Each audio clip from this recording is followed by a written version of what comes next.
Hello बच्चों, कैसे हो आप सभी? आई होप सब बहुत अच्छे होंगे। आज हम लोग इस चैप्टर में motion and measurement of distances, ये चैप्टर जो हम ऑलरेडी कंप्लीट कर चुके हैं, इसको हम एक वीडियो में आज खत्म करेंगे। और इस एक वीडियो से हम क्या सीखेंगे? इस एक वीडियो से आज हमें फायदा मिलने वाला है कि हम अपना चैप्टर का रिवीजन कर लेंगे, हम अपना चैप्टर कम समय में तैयार कर लेंगे और इसके प्रैक्टिस क्वेश्चंस भी लगाएंगे। तो चलो फिर शुरू करते हैं। रेडी हो जाओ जल्दी से और अपने दोस्तों को भी शेयर करो वीडियो, जिससे कि वो भी तुम्हारे साथ में कंप्लीट करेंगे चैप्टर। तो माय नेम इज प्रतिभा सक्सेना और ये कुछ क्वालिफिकेशन मेरे बारे में। ये हमारा टेलीग्राम चैनल सत्या शिक्षा 678, इसको ज्वाइन करो। यहाँ पर आपको सारे पीडीएफ नोट्स और नोटिफिकेशन मिलते रहेंगे। तो motion and measurement of distances में हम लोगों ने पढ़ तो लिया है पहले भी, लेकिन आज हम बात करेंगे एक ही वीडियो में सारी। ठीक है, यानी कि आज हम इस वीडियो में बहुत कुछ खत्म कर देंगे कम समय में। ठीक है, तो इस चैप्टर के नाम को थोड़ा सा ध्यान से समझो। Motion and measurement of distances. Motion और मेजरमेंट किसका? डिस्टेंसेस का। मोशन क्या होता है वो पढ़ेंगे। ठीक है, मोशन क्या होता है वो पढ़ेंगे, मोशन के टाइप पढ़ेंगे।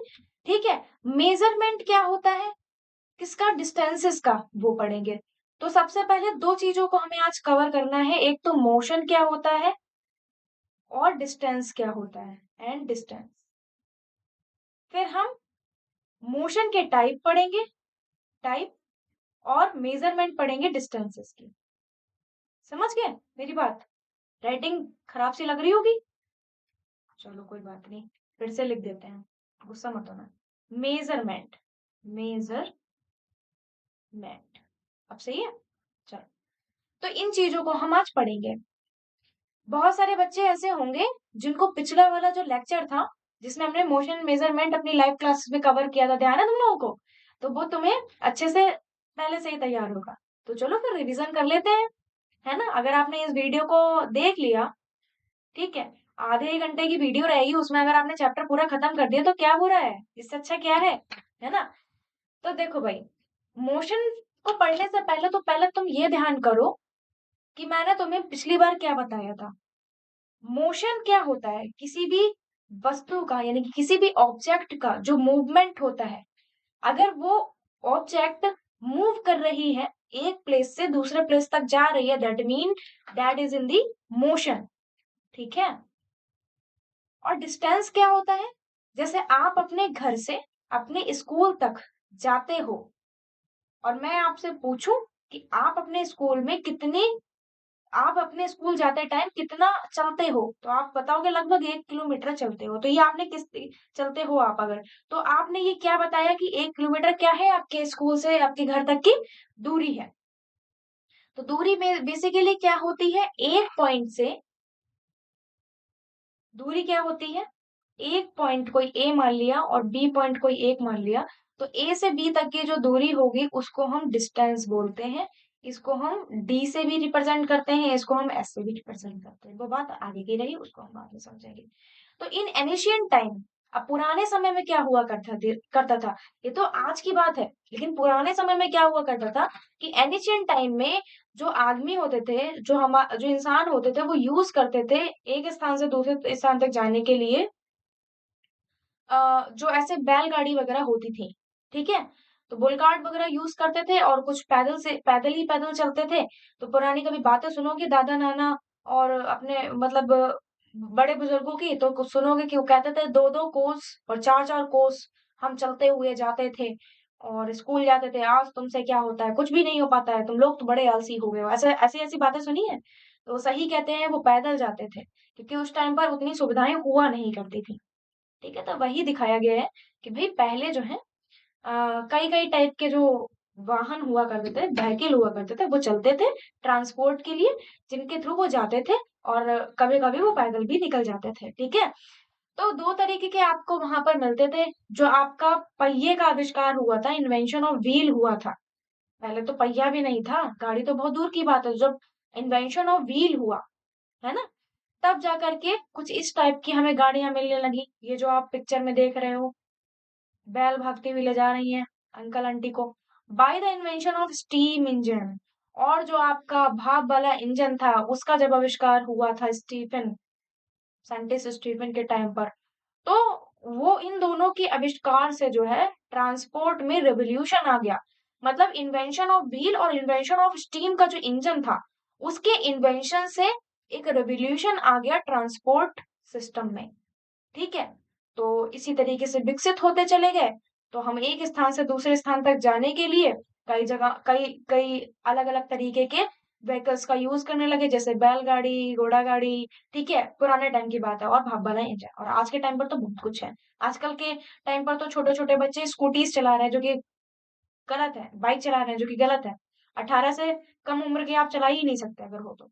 नॉन स्टैंडर्ड मेजर्स क्या होते हैं? अब इसको शुरू करने से पहले मैं तुम्हें बता दूं, डिस्टेंस जो होती है, जो कि अभी मैंने पीछे बताई थी क्या होती है। तो डिस्टेंस को मेजर करने के दो तरीके होते हैं।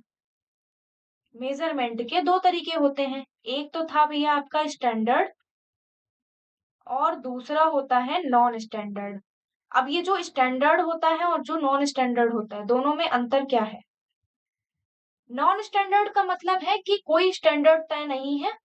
ऐसी चीजों से हम चीजों को माप रहे हैं और जो कि मतलब खुद में ही सही नहीं है। कि लाइक जैसे आपने ये फिंगर देखो, फिंगर की बिट से हम नाप ले रहे हैं कितना, इतना होगा लगभग, ऐसा ऐसा कह दिया। फुट स्पैन से हम नाप ले रहे हैं। पेस जो एक आपका कदम है, उससे हम दूरी को नाप देते हैं कभी कभी। अब नहीं, पहले टाइम पर ऐसे ही हुआ करता था। हैंड स्पैम से भी नाप देते हैं, अंगुल जिसको बोलते थे, एक अंगुल दो अंगुल। और क्यूबिट यानी कि इतना, इससे भी नाप देते हैं। तो पुरानी जब लोगों के साथ में बैठ जाओगे, तो वो इन सब चीजों का बड़ा यूज करते हैं। फिंगर की width, pace, foot span, hand span, cubit, देखते हो? तो मतलब जो है, इस तरीके की जो चीजें मिलती थी, जो नॉन स्टैंडर्ड मेजर थे किसी भी डिस्टेंस को नापने के लिए, पुराने टाइम में मिलते थे। ठीक है, मेरे पड़ोस में एक बूढ़ी दादी रहा करती थी। तो वो भी कुछ इन्हीं चीजों का यूज करती थी कि इतना बड़ा है, कोई भी अगर चीज, तो उसको बताती थी इतना बड़ा है। और एक अंगुल, और आपका पैर कितने कदम की दूरी, वो तो आज भी लोग बोल देते हैं कि 4 कदम पर है। तो वो इन सब चीजों का जो है बहुत यूज करते थे कि इतना बड़ा जो है आपका रहा होगा, रस्सी की जो दूरी है, रस्सी इतनी बड़ी रही होगी, इस तरीके से वो बताती रहती थी। और इस तरीके से मेजर कर लिया। तो वो पुरानी बातें थी फिलहाल। तो ये नॉन स्टैंडर्ड मेजर होते हैं। The length of steps, arms, hand और finger of different people are different। ठीक है, the length of the steps, arms, hand, ठीक है, पेन नहीं मिल पा रहा था, fingers of different people are different. भैया देखो एक बात बताओ, तुम इन चीजों का यूज तो कर रहे हो, इनको नॉन स्टैंडर्ड इसीलिए कहा जा रहा है क्योंकि ये हर एक इंसान में वेरी कर रहा है। कोई लंबा इंसान है तो उसका कदम बड़े हैं, कोई अगर छोटा इंसान है तो उसका हाथ छोटा है, कोई अगर बड़ा इंसान है, लंबा इंसान है, तो उसका पैर भी बड़ा है। तो आप उन चीजों का यूज कर रहे हो जो कि खुद ही एक स्टैंडर्ड फॉर्म में है ही नहीं, तो दूरी भी गलत बताएंगी। तो इनको हमने बोला नॉन स्टैंडर्ड मेजर्स। ठीक है, याद रखोगे? चलो आगे बढ़ते हैं। स्टैंडर्ड मेजर क्या है? Measures that are the same all over the world known as standard measure. ऐसे मेजर्स, ठीक है, जो कि पूरी दुनिया में एक ही रहे, उनको हम स्टैंडर्ड मेजर कहते हैं। इन अक्टूबर 1960 1960 में the 12th general conference on weight and measure adopted the international system of unit. जो 12th मीटिंग हुई थी, 12th इंटरनेशनल 12th कॉन्फ्रेंस हुई थी, जनरल कॉन्फ्रेंस हुई थी इसी पे कि भाई एक सिस्टम क्या रखा जाए किसी भी चीज को नापने का। तो एक स्टैंडर्ड क्या रखा जाए, उस पे 1960 में एक मीटिंग हुई जिसमें the system of international unit, the system international units जो है बनाया गया। ठीक है, और ये एक सेट था यूनिट का to maintain uniformity all over the world. भैया हर अगर जगह जाओगे तुम बच्चों, और कहीं तुमसे बात की जा रही है मीटर सेंटीमीटर में, कहीं बात की जा रही है कि अब जैसे कि इतनी बड़ी माला दे दो, तो ये तो गलत हो गया ना तुम्हारे साथ। तुम इंडिया में कह रहे हो कि इतनी बड़ी माला दे दो, इतनी बड़ी माला लगभग चाहिए मंदिर के बाहर जाकर के। तुम यूएसए में पहुंचे, तुमने कहा इतनी बड़ी माला दे दो, give me this this length of फूलों की माला, यानी कि फ्लावर जो भी होता है, बड़ा दैट वाज। तो तुम वहां जाकर कहोगे, वो तुम्हारा मुंह देखेंगे, वो तुम्हें नहीं देंगे कुछ भी। ठीक है, तो इसलिए एक कॉन्फ्रेंस रखी गई और वहां पर रख दिया गया एक सिस्टम, बना दिया गया सिस्टम ऑफ इंटरनेशनल यूनिट की ये ऑल ओवर द वर्ल्ड ये यूनिट चलेंगी, जिनको हम मीटर सेंटीमीटर और बाकी उसमें जानते हैं। तो इसको हमने क्या बोला, इसको हमने बोला सिस्टम ऑफ इंटरनेशनल यूनिट्स। ये यूनिट्स क्या होती हैं, ये होती हैं सीजीएस, जिसको हम कहते हैं सेंटीमीटर, सेंटीमीटर, ग्राम और सेकंड, समय के लिए सेकंड, और ग्राम वेट के लिए, वजन के लिए, और सेंटीमीटर किसके लिए, दूरी के लिए।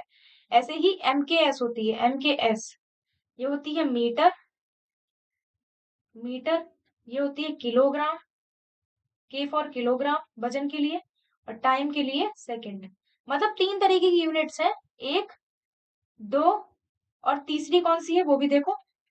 यही पूरी दुनिया में चलती हैं, एफपीएस। इसको एफ फॉर फुट होता है, सुना होगा। पी फॉर पाउंड होता है, केक लेने जाते हो तो पाउंड में ही सुना होगा। एस फॉर सेकंड होता है।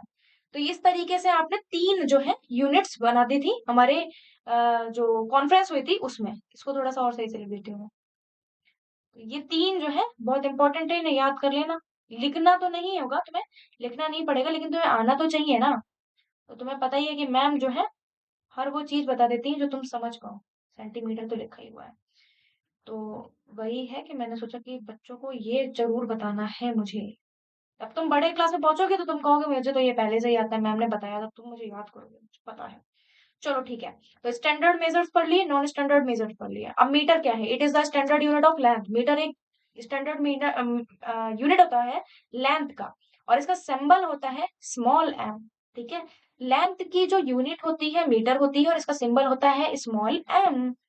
अब आप अपना स्केल जब उठाते हो स्कूल वाला, आप उसमें देखते हो ऐसा लंबा सा स्केल होता है, कोई 30 सेंटीमीटर का होता है तो कोई 15 सेंटीमीटर का होता है। उसमें आपको ये डिवाइडेशन मिलते हैं। अब इस पूरे इस स्केल को, कितने मीटर का स्केल होता होगा आई डोंट नो। अगर 1 मीटर का है तो आपके 100 सेंटीमीटर होते हैं, मुझे इतना पता है। ठीक है, तो मैं तुम्हें बता दूं कि 1 मीटर का अगर है, एक यहाँ लिखते हैं, 1 मीटर का अगर है तो 100 सेंटीमीटर का होगा। तुम्हारे स्केल में तो 15 ही सेंटीमीटर है, तो वो 1 मीटर का तो हो ही नहीं पाया, वो तो 1 मीटर से बहुत कम हुआ। तो तुम वो अपना गेस करो कितना मीटर हुआ, कमेंट करो। आई मीन कितना हुआ बड़ा वो, 100 मीटर का वो कितना, 100 सेंटीमीटर से कितना वो छोटा हुआ, कुछ बता सको तो बताओ इस पे पॉइंट। तो 1 मीटर जो है हमारा 100 सेंटीमीटर के बराबर होता है। हमारे स्केल जो है 15-15, 30-30 सेंटीमीटर के होते हैं, तो उसके तो बहुत कंपैरिजन दूर दूर तक नहीं हो पाएगी। सब मल्टीपल्स ऑफ यूनिट क्या होती हैं, सब मल्टीपल का मतलब होता है, एक तो हो गया आपका लेंथ का यूनिट मीटर। सब मल्टीपल्स का होता है मतलब कि आपकी उससे भी छोटी कौन सी होती है यूनिट। जैसे 1 मीटर में अगर तुमसे कोई पूछ ले कितने डेसीमीटर होते हैं, तुमसे कोई नहीं पूछेगा मुझे पता है, लेकिन तुम लोगों से पूछना, कहना डेसीमीटर कितने होते हैं 1 मीटर में, और वो चुप हो जाएंगे, तुम बस मजे लेना, तुम कहना 10 डेसीमीटर होते हैं, तुम्हें पता भी है कुछ। फिर तुम पूछना 1 मीटर में कितने सेंटीमीटर होते हैं, इस बार वो बोल पड़ेंगे, वो कहेंगे 100 सेंटीमीटर होते हैं। लेकिन डेसीमीटर वाला ना लोग ध्यान नहीं देते हैं, अब तुम ध्यान देना और तुम पूछना घर पे, ठीक है। फिर 1 मीटर में कितने मिलीमीटर होते हैं, ये भी वो नहीं बता पाएंगे, तो इस पे भी तुम थोड़ा ध्यान दो। वो कहेंगे 1 मीटर में कितने मिलीमीटर होते हैं, ये तो मुझे नहीं पता, तो तुम इस पे थोड़े से होशियार होशियार होके दिखा देना और कहना 1000 मिलीमीटर होता है। तो ये यूनिट्स तुम्हें तीनों याद रखनी है, ठीक है, पूछने के लिए नहीं, तुम्हारी नॉलेज के लिए ये आएगा। 1 मीटर में 10 डेसीमीटर, 1 मीटर में 100 सेंटीमीटर, 1 मीटर में 1000 मिलीमीटर, याद रखोगे। और इन्हीं को ही डेसीमीटर, सेंटीमीटर, मिलीमीटर, इनको कहते हैं सब मल्टीपल्स ऑफ यूनिट्स। मीटर क्या है, यूनिट है, और ये क्या है, सब मल्टीपल्स यूनिट है। ठीक है।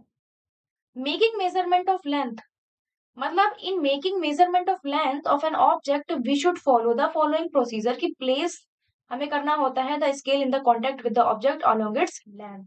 कोई भी ऑब्जेक्ट है, सपोज मुझे जो है मेजर करना है, मेरी एक कॉपी है, मेरी एक साइंस की कॉपी है, ठीक है, साइंस की बुक है, मुझे उसे मेजर करना है। मैंने स्केल रखा, मुझे वही वही स्केल रखना है जहां से मुझे मेजर करना है, मैंने स्केल रख दिया, मैं आराम से मेजर कर लूंगी, क्या दिक्कत आ रही है, कोई दिक्कत है, नहीं दिक्कत है। तो इस तरीके से हम मेजर कर लेते हैं।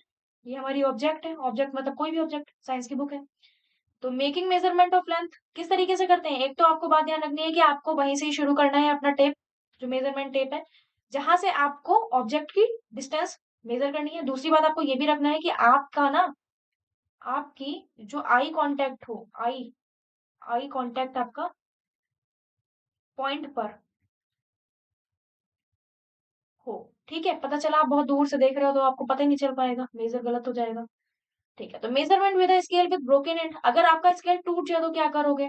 तो आप उतना ही मार्जिन ले लेते हो। इसको मैं सिंपल वे में समझाऊं, जैसे तुम्हारा स्केल 1 से शुरू हो रहा था और 1 2 3 4 ऐसे शुरू हो रहा था, 5 6 7, तुम्हारा स्केल ब्रेक हो गया बच्चा, यानी कि तुम्हारा 1 और 2 वाला पोर्शन गायब। अब ये तुम्हारा 1 और 2 वाला जो पोर्शन गायब हुआ है, इसको अब तुम कैसे हर्जाना भरोगे इसका? तुम कुछ नहीं करोगे, तुम कहोगे जब टूट गया तो टूट गया, क्या करते हैं बताओ। तो तुम यहाँ से 3 सेंटीमीटर से 7 सेंटीमीटर मेजर कर लोगे और उसमें 2 और ऐड कर दोगे।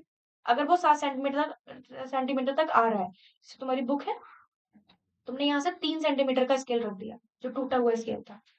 ठीक है, 3 सेंटीमीटर से रखा तुमने, ठीक है, और तुमने उसमें 2 सेंटीमीटर और जोड़ दिया। अगर ये पूरा 7 हो जाता है तो 3 to 7 हो रहा है, तो ऐड नहीं करना है, तुम्हें माइनस कर देना है। ठीक है, ठीक है, समझ पा रहे हो बच्चों? Avoid taking measurement from zero mark. देखो, तब हमें जीरो मार्क से अवॉइड करना है मेजरमेंट लेने के लिए, क्योंकि आपका टूटा हुआ स्केल है। Use any other full mark of the scale, कोई भी ऐसा मार्क ले लो जो फुल मार्क हो। जैसे मैंने 3 सेंटीमीटर लिया, तो इन्होंने 1 ले लिया है। Subtract the reading of this mark, subtract कर दो जो भी रीडिंग आई है अदर एंड से, जो आपकी रीडिंग आई है उसको हमारा जो एंड टूटा हुआ था उससे सब्ट्रैक्ट कर दो। तो इस एक्सपेरिमेंट में, एग्जाम्पल में भी वही बताया गया है, ये हम लोगों ने पहले भी पढ़ा था। तो आगे चलते हैं। लीस्ट काउंट होता है क्या? लीस्ट काउंट वो मिनिमम काउंट होता है, मिनिमम काउंट किसी भी ऑब्जेक्ट का, वो काउंट जो मिनिमम काउंट होता है, मिनिमम काउंट, फिर से लिखती हूँ,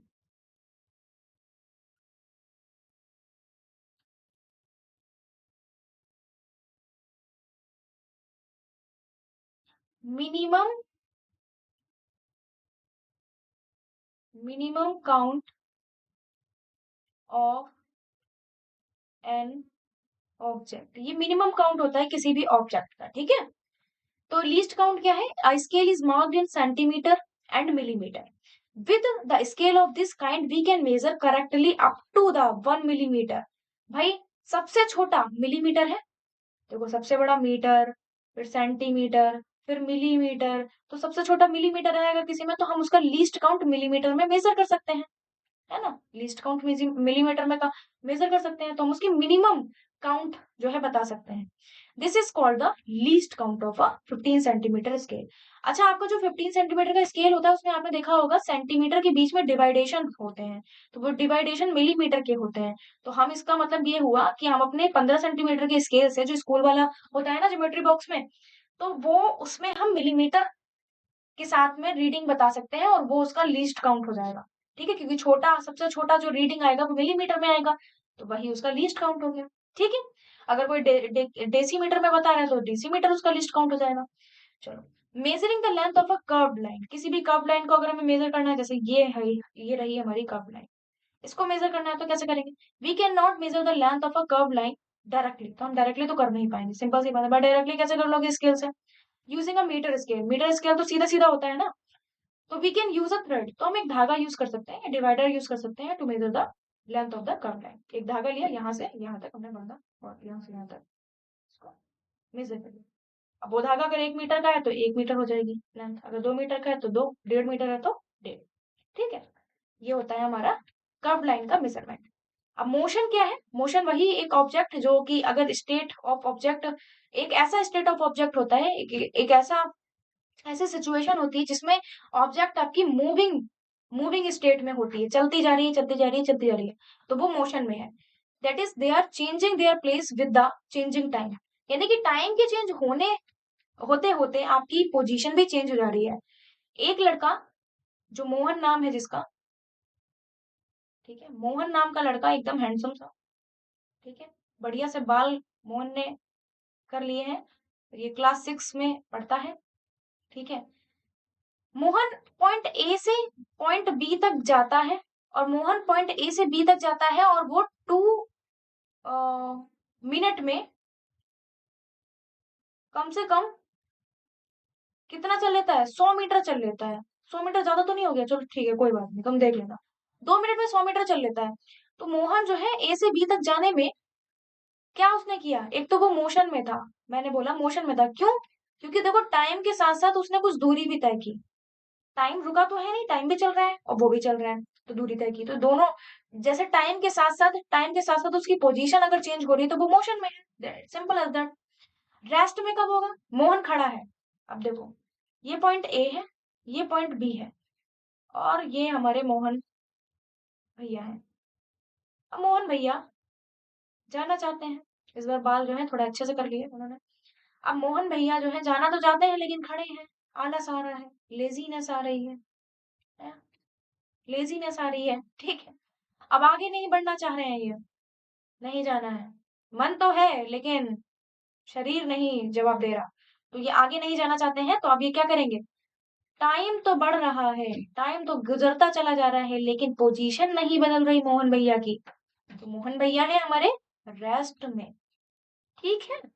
चलो आगे बढ़ते हैं। रेक्टिलिनियर मोशन, अब ये क्या आ गया? मोशन भी भैया कई टाइप के होते हैं बच्चा, पिछली बार पढ़ा था ना। रेक्टिलिनियर मोशन, पहला होता है रेक्टिलिनियर मोशन, एक ऐसा मोशन जो एक लाइनर पाथ पे ही हो, यानी कि एक स्ट्रेट लाइन में कवर किया जाए, ऐसा मोशन रेक्टिलिनियर मोशन होता है। इसका एग्जाम्पल है ये वाला, जैसे ये लड़का भाग रहा है, सीधा सीधा बस भागता जा रहा है, ये है rectilinear motion. When the object change their position with time along a straight line, this type of motion is called rectilinear motion.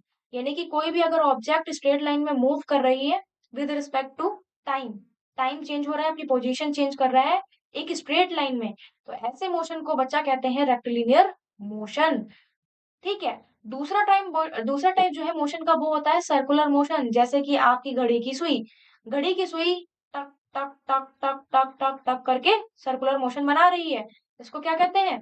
Circular motion, क्योंकि ये एक सर्कल बना रही है, सर्कुलर पाथ पे मोशन करने वाले ऑब्जेक्ट के मोशन को सर्कुलर मोशन कहते हैं, ठीक है। एग्जाम्पल जैसे motion of stone Tide on a thread, तुम एक धागे में, एक रस्सी में पत्थर बांध करके नचाते हो जब तुम, ध्यान है, तो वो कैसा मोशन होता है? रेक्टिली सर्कुलर मोशन होता है, रेक्टिलिनियर कैसे हो जाएगा? Number 2, motion of a blade of an electric fan. Blade नहीं, वो नहीं काटने वाला ब्लेड है, ये आपका जो ऊपर पंखा चलता है, नीचे बेबी सोती है, सोते सोते भूख लगी, खा ले बेटा, नहीं खा ले। ये फैन जो होता है, फैन के जो पंख होते हैं, उसको कहते हैं, उसके मोशन को कहते हैं सर्कुलर मोशन, क्योंकि ये भी सर्कल बना रहा है। Motion of a second hand in clock, जो आपका मिनट वाली सुई होती है सेकेंड हैंड, उसके मोशन को भी हम कहते हैं circular motion. In circular motion the object remain at the same distance from a fixed point, एक फिक्स्ड पॉइंट से एक सर्कुलर मोशन में object remain at the same distance पे ही रहती है, मतलब यहाँ से चलेगी और यहाँ वापस आ जाएगी, यहाँ से चलेगी यहाँ पे वापस आ जाएगी, तो डिस्टेंस तो सेम रही। हाँ, rotational motion, motion in which a whole body moves about an axis, किसी एक एक्सिस पे खड़े होके तुम डांस कर रहे हो, जब ये फ्लोर है, ये तुम्हारा पैर है, और तुम बस घूमे जा रहे हो, घूमे जा रहे हो, घूमे जा रहे हो, तो ऐसे मोशन को कहते हैं, क्या कहते हैं, क्या कहते हैं? रोटेशनल मोशन, रोटेट करना, रोटेशनल मोशन। जैसे ये, इसको क्या कहते हैं? बिंगो, हम लोग तो पहले बिंगो बोलते थे, और इंग्लिश में फिर बाद में पता चला इसको टॉप भी बोलते हैं। तो ये है रोटेशनल मोशन, ठीक है। तो एक एक्सिस पे motion in which a whole body moves about an axis is called rotational motion. Periodic motion क्या होता है? मोशन, एक ऐसा motion in which object repeat करता है अपना motion after a fixed interval, अपने मोशन को हर एक इंटरवल में रिपीट करे जा रहा है। जैसे पेंडुलम वाली घड़ी को ध्यान से देखो, जैसे ही 1 घंटा हुआ टंग, फिर दूसरा घंटा हुआ टंग, ठीक है, समझ रहे हो? तो oscillation of pendulum, pendulum oscillation मतलब चक्कर जो लगा रहा है, ऐसा ऐसा ऐसा ऐसा, इसको ऑसिलेशन कहते हैं, ठीक है। Motion of a swing, swing मतलब वही लटका हुआ कोई चीज है और इस तरीके का मोशन हो रहा है, ठीक है। तो ऐसे मोशन को कहते हैं पीरियोडिक मोशन, जो अपनी फिक्स्ड इंटरवल पे रिपीट कर रहे हैं अपने मोशन को, तो वो होता है कौन सा मोशन होता है, कौन सा मोशन होता है? पीरियोडिक मोशन होता है combination of two or more types of motion in same situation the motion of an object may be combination of two or more of above mention type of motions मतलब कि ये है कि चार type के motion आपने पढ़े अब उनमें से दो मोशन साथ में भी हो सकते हैं जैसे for example motion of a ball on the ground अगर कोई बॉल जो ग्राउंड पर घूम रही है तो वो ऐसे ऐसे भी घूम रही होगी आगे भी बढ़ रही है तो रेक्टिलिनियर पाथ पे क्या पता वो अपनी एक्सिस पे ऐसे घूमते हुए जा रही है तो उसमें दो टाइप के मोशन हो गए ठीक है तो रोटेट भी कर रही है और स्ट्रेट लाइन में मूव भी कर रही है फिर मोशन ऑफ अर्थ मोशन अपनी अर्थ का जो मोशन है वो भी कैसे हो रहा है अर्थ एक्सर्ट कर रही है रोटेशनल और रिवॉल्व हो रही है अराउंड द सन मतलब ऐसे भी घूम रही है सर्कुलर पाथ में और अपनी अपनी एक्सिस पे भी बार बार घूमे जा रही है तो इस वाले मोशन में भी कई सारे क्या हो रहे हैं इन्वॉल्व हो रहे हैं व्हाट मोशंस ठीक है यूनिट ऑफ मेजरमेंट अब यूनिट ऑफ मेजरमेंट तो हम लोग पढ़ चुके हैं देखो मेजरमेंट की कई सारी यूनिट्स होती हैं अगर मेजरमेंट मेजरमेंट करना है तो आपको यूनिट भी देनी होगी एक एग्जाम्पल लेते हैं एक ये क्या हो गया एग्जाम्पल लेते हैं देखो ये है हमारी एक स्टूडेंट मुझे नाम नहीं याद है ठीक है क्लास 6 यहाँ से यहाँ तक जा रहा है जा रही है और इसको जाना है कुछ आलू लेकर के आना है मम्मी ने बोला है अब इसे पता है कि आलू लेकर आना है लेकिन कितने आलू लेकर आना है ये भूल गए तो क्या ये ला पाएगी तो यानी कि इसको पता है कि इसे आलू लाना है कितने लाना है कितने का मतलब यूनिट नहीं इसको पता है कि इसको मम्मी ने बोला कि 2 kg आलू लेकर आना है लेकिन ये भूल गई इसको बस क्या याद रहा 2 याद रहा केजी भूल गई 2 तो एक नंबर है ना केजी क्या थी इसकी यूनिट थी यूनिट भूल गई तो क्या 2 ग्राम ले आएगी तो गड़बड़ नहीं हो जाएगी यूनिट ही ना पता हो तो क्या हो ग्राम भी ना पता हो चलो तो पॉसिबल नहीं है ना कुछ भी मेजर कर पाना या कुछ भी ला पाना कुछ भी खरीद पाना तो भैया यूनिट बहुत जरूरी है जब 2 kg जैसे ही दुकानदार से बोलेगी तो लेकर के आ जाएगी बिना अगर हम केजी हटा दें 2 आलू दे दो तो 2 आलू मिल जाएंगे तो केजी बहुत जरूरी है ऐसे ही 1 लीटर दूध है ना हर चीज में 1 दर्जन केले तो ये सारी चीजें क्या है यूनिट बता रही हैं अगर यूनिट नहीं होगी तो पॉसिबल नहीं है कोई भी चीज कर पाना है ना तो भैया यूनिट बहुत ज्यादा जरूरी है तो हर एक क्वांटिटी की एक यूनिट ऑफ मेजरमेंट होता है तो बस this is all about the chapter unit and motion and measurement of distances सब कुछ पढ़ लिया ये क्वेश्चन है कुछ होमवर्क में give 2 examples of periodic motion are senses reliable for accurate measurement how many centimetre are there in 1 metre give one example of linear motion in questions के जवाब दो मुझे ग्रुप पर भेजो व्हाट्सएप ग्रुप पर तो तुम लोग हो ही जो बच्चे नहीं है वो मुझे 776678 पर भेज सकते हैं ज्वाइन करो टेलीग्राम चैनल वहां पर भेजो वहां पर भी नहीं भेज पाने में अगर कैपेबल हो तो कमेंट में बताओ मुझे बस सिंपल वन वन लाइन में तो अभी चलते हैं थैंक यू सो मच मिलेंगे अपनी अगली वीडियो में लाइक करो चैनल को ठीक है वीडियो को लाइक करो चैनल को सब्सक्राइब करो मिलते हैं अगली वीडियो में tata bye bye thank you so much